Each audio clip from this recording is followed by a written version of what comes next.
ओम गणेश हर हर महादेव। नरक चतुर्दशी में अगर और कुछ ना कर पाए, अगर वैसे करना ही चाहिए शास्त्रों का विधान, लेकिन कुछ भी ना कर पाए तो ये कार्य निसंदेह कीजिएगा। क्यों कीजिएगा? तो आप वह श्रवण कीजिएगा। आज के इस विषय वीडियो में पूर्ण रूप से समझने की कोशिश और प्रयत्न कीजिएगा। अगर आपको आज का यह विषय वीडियो पसंद आता है तो लाइक करें, शेयर करें, चैनल पर नए हो तो सब्सक्राइब कीजिएगा। तो चलिए शुरू करते हैं।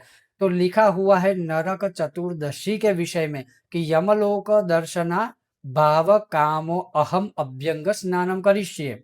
अर्थात यमलोक को कभी भी हम ना देख पाए, यम की कृपा को प्राप्त कर पाए, उसके लिए अभ्यंग स्नान हम करने वाले हैं। अब यहाँ पर क्या लिखा है कि हल से उखड़ी हुई मिट्टी का ढेला, तुम्बी और अपामार्ग, या फिर शरीर के ऊपर तिल के तेल का मर्दन करना, पूरे शरीर के ऊपर तिल के तेल को लगाना, या फिर अपामार्ग जिसे हम चिचिड़ा कहते हैं, वह लेकर मस्तक के ऊपर ऐसे बार बार घुमाकर उसके पश्चात उसका विसर्जन करना है साइड में रख के, और फिर शुद्ध जल से आप स्नान कर लीजिए। तो ये जो है स्नान वो बहुत ही उत्तम है और इसकी विशेषता देखिए।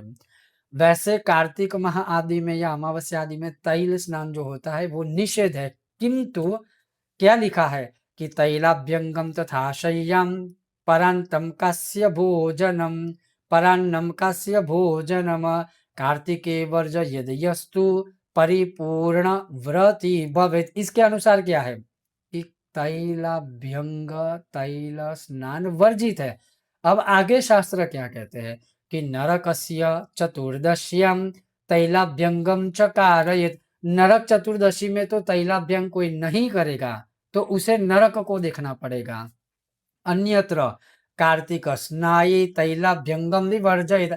बाकी के पूरे कार्तिक माह में आप तैलाभ्यंग नहीं कर सकते, लेकिन नरक चतुर्दशी में खास करके चंद्र उदय के समय लिखा हुआ है कि जब चंद्र उदय हो जाए उस समय पे या उसके पश्चात, अर्थात मान के चलिए कि जो रात्रि काल का समय, चतुर्दशी तिथि की रात्रि का समय शुरू होता है, उस रात्रि काल में या उस समय पर जो कोई भी मनुष्य तैलाभ्यंग करता है, उसमें भी कुछ कुछ जगह पर ऐसा लिखा है कि जो चौथा प्रहर होता है रात्रि काल का, करीब करीब ब्रह्म मुहूर्त चतुर्दशी की तिथि के अनुसार हो ही जाएगा रात्रि काल में।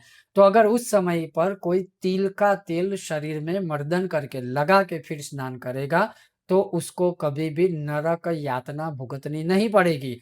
और कहीं ना कहीं यह वैज्ञानिक कारण भी इसके पीछे बहुत सारे हैं, लेकिन हम अपने ज्ञान की बात करें तो शास्त्रों में यह लिखा है कि यमलोक दर्शना, अर्थात यमलोक का दर्शन कभी नहीं करना चाहेंगे मनुष्य।